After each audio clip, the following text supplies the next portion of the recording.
Hello friends, today in this video I will show you how to change color in dogs, this paint color in dogs.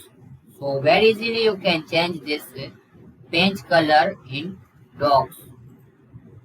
So firstly need to click on file, this file option you see here. So click on it.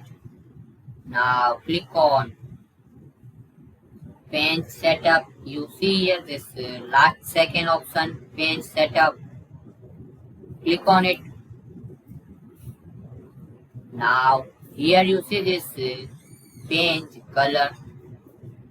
So click on this drop down, and now you see here so many colors are there. You see here like black and which you like. So just select. You need to like this yellow color.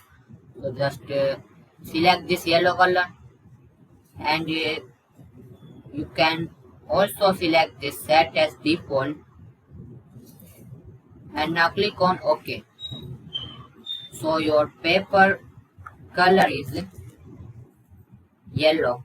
Very easy and simple method. Click on File,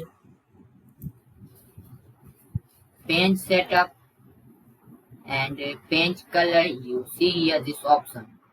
Click on this drop down and select your color which you like. You like this red color. Select it and now click on Set as Default. Click on OK. So now your paint color will be red. So this way you can change color, change paper color in Google Docs. So thanks for watching this video.